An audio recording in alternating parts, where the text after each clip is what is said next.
Praise the Lord. லூக்கா எழுதின சுவிசேஷம் 6ஆம் அதிகாரம்.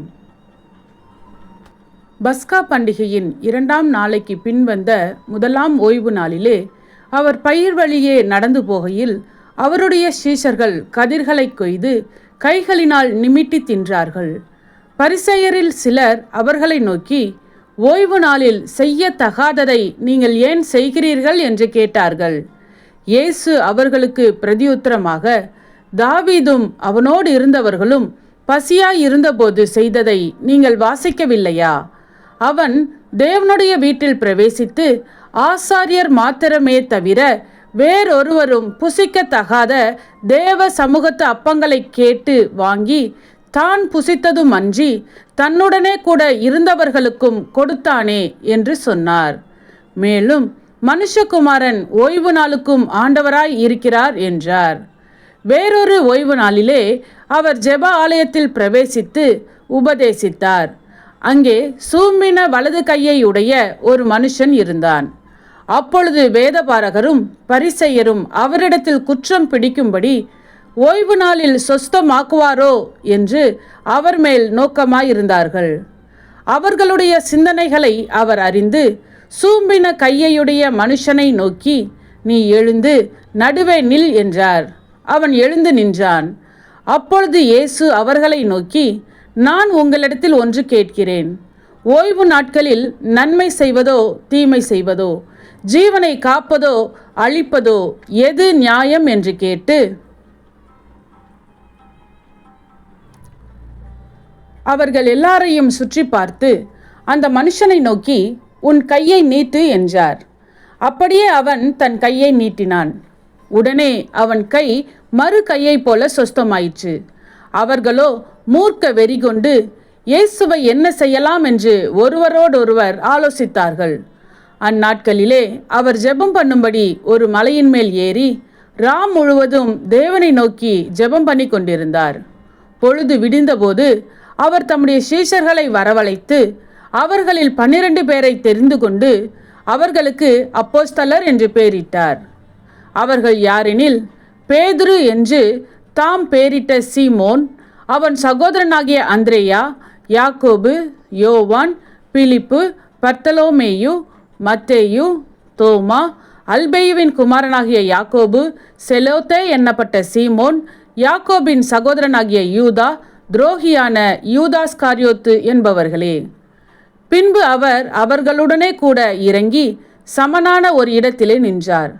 அங்கே அவருடைய சீஷரில் அநேகம் பேரும் அவருடைய உபதேசத்தை கேட்கும்படிக்கும் தங்கள் வியாதிகளினின்று குணமாக்கப்படும்படிக்கும் யூதேயா தேசத்து திசைகள் யாவற்றில் இருந்தும் எருசலேம் நகரத்தில் இருந்தும் தீரு சீதோன் பட்டணங்கள் இருக்கிற கடலோரத்தில் இருந்தும் வந்தவர்களாகிய திரளான ஜனங்களும் இருந்தார்கள்.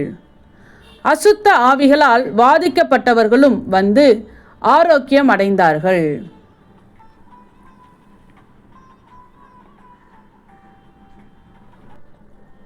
அவரிடத்திலிருந்து வல்லமை புறப்பட்டு எல்லாரையும் குணமாக்கினபடினாலே ஜனங்கள் யாவரும் அவரை தொடும்படிக்கு வகை தேடினார்கள்.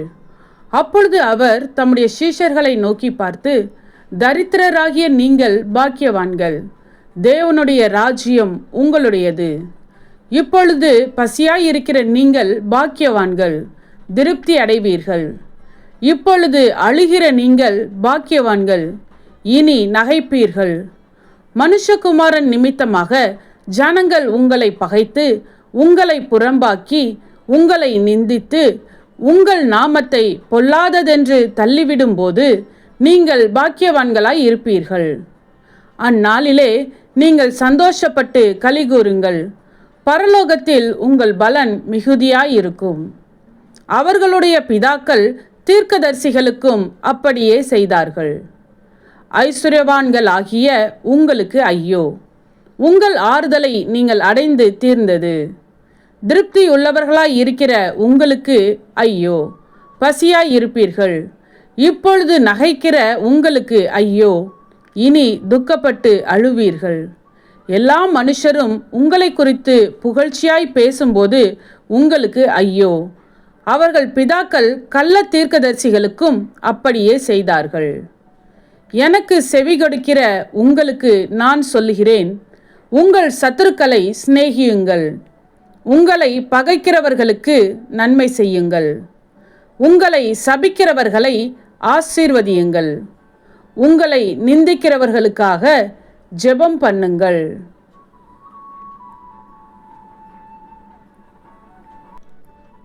உன்னை ஒரு கன்னத்தில் அறைகிறவனுக்கு மறு கன்னத்தையும் கொடு. உன் அங்கியை எடுத்துக்கொள்ளுகிறவனுக்கு உன் வஸ்திரத்தையும் எடுத்துக்கொள்ள தடை பண்ணாதே. உன்னிடத்தில் கேட்கிற எவனுக்கும் கொடு. உன்னுடையதை எடுத்துக்கொள்ளுகிறவனிடத்தில் அதை திரும்ப கேளாதே. மனுஷர் உங்களுக்கு எப்படி செய்ய வேண்டும் என்று விரும்புகிறீர்களோ அப்படியே நீங்களும் அவர்களுக்கு செய்யுங்கள். உங்களை சிநேகிக்கிறவர்களையே நீங்கள் சிநேகித்தால் உங்களுக்கு பலன் என்ன? பாவிகளும் தங்களை சிநேகிக்கிறவர்களை சிநேகிக்கிறார்களே. உங்களுக்கு நன்மை செய்கிறவர்களுக்கே நீங்கள் நன்மை செய்தால் உங்களுக்கு பலன் என்ன? பாவிகளும் அப்படி செய்கிறார்களே. திரும்ப கொடுப்பார்கள் என்று நம்பி நீங்கள் கடன் கொடுத்தால் உங்களுக்கு பலன் என்ன? திரும்ப தங்களுக்கு கொடுக்கப்படும்படியாக பாவிகளும் பாவிகளுக்கு கடன் கொடுக்கிறார்களே. உங்கள் சத்துருக்களை சிநேகியுங்கள், நன்மை செய்யுங்கள், கைமாறு கருதாமல் கடன் கொடுங்கள், அப்பொழுது உங்கள் பலன் மிகுதியாயிருக்கும். உன்னதமானவருக்கு நீங்கள் பிள்ளைகளாய் இருப்பீர்கள். அவர் நன்றி அறியாதவர்களுக்கும் துரோகிகளுக்கும் நன்மை செய்கிறாரே. ஆகையால் உங்கள் பிதா இரக்கமுள்ளவராய் இருக்கிறது போல நீங்களும் இரக்கமுள்ளவர்களாய் இருங்கள். மற்றவர்களை குற்றவாளிகள் என்று தீர்க்காதிருங்கள், அப்பொழுது நீங்களும் குற்றவாளிகள் என்று தீர்க்கப்படாதிருப்பீர்கள்.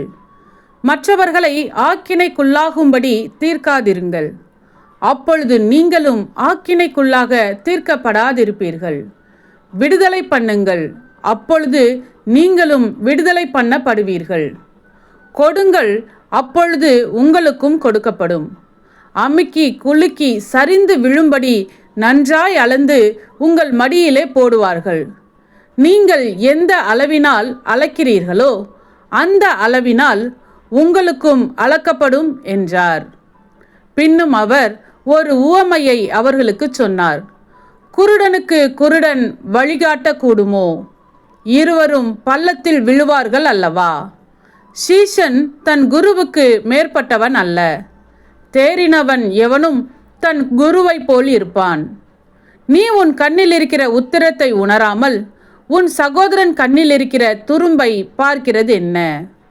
அல்லது நீ உன் கண்ணில் இருக்கிற உத்திரத்தை உணராமல் உன் சகோதரனை நோக்கி, சகோதரனே, நான் உன் கண்ணில் இருக்கிற துரும்பை எடுத்து போடட்டும் என்று நீ சொல்வதெப்படி? மாயக்காரனே, முன்பு உன் கண்ணில் இருக்கிற உத்திரத்தை எடுத்து போடு, பின்பு உன் சகோதரன் கண்ணில் இருக்கிற துரும்பை எடுத்து போட வகை பார்ப்பாய். நல்ல மரமானது கெட்ட கனி கொடாது, கெட்ட மரமானது நல்ல கனி கொடாது. அந்தந்த மரம் அதனதன் கனியினால் அறியப்படும். முட்செடிகளில் அத்தி பழங்களை பறிக்கிறதும் இல்லை, நெருஞ்சி செடியில் திராட்சை பழங்களை பறிக்கிறதும் இல்லை. நல்ல மனுஷன் தன் இருதயமாகிய நல்ல பொக்கிஷத்திலிருந்து நல்லதை எடுத்து காட்டுகிறான். பொல்லாத மனுஷன் தன் இருதயமாகிய பொல்லாத பொக்கிஷத்திலிருந்து பொல்லாததை எடுத்து காட்டுகிறான். இருதயத்தின் நிறைவினால் அவனவன் வாய் பேசும். என்னை ஆண்டவரே ஆண்டவரே என்று நீங்கள் சொல்லியும் நான் சொல்லுகிறபடி நீங்கள் செய்யாமற் போகிறது என்ன? என்னிடத்தில் வந்து என் வார்த்தைகளை கேட்டு அவைகளின்படி செய்கிறவன் யாருக்கு ஒப்பாய் இருக்கிறான் என்று உங்களுக்கு காண்பிப்பேன். ஆழமாய் தோண்டி கற்பாறையின் மேல் அஸ்திபாரம் போட்டு வீடு கட்டுகிற மனுஷனுக்கு ஒப்பாய் இருக்கிறான். பெருவெள்ளம் வந்து நீரோட்டம் அந்த வீட்டின் மேல் மோதியும் அதை அசைக்க கூடாமற் போயிற்று. ஏனென்றால் அது கன்மலையின் மேல் அஸ்திபாரம் போடப்பட்டிருந்தது. என் வார்த்தைகளை கேட்டும் அவைகளின்படி செய்யாதவனோ அஸ்திபாரம் இல்லாமல் மண்ணின் மேல் வீடு கட்டினவனுக்கு ஒப்பாய் இருக்கிறான். நீரோட்டம் அதின்மேல் மோதினவுடனே அது விழுந்தது, விழுந்து முழுவதும் அழிந்தது என்றார். சத்தியத்தையும் அறிவீர்கள், சத்தியம் உங்களை விடுதலையாக்கும். இந்த வசனத்தின்படி அநேகர் சத்தியத்தை அறிந்து விடுதலையாக்கப்பட இந்த சேனலை லைக் செய்யுங்கள், அநேகருக்கு ஷேர் பண்ணுங்கள். ஜீவ வார்த்தையை தினமும் கேட்க சப்ஸ்கிரைப் செய்யுங்கள்.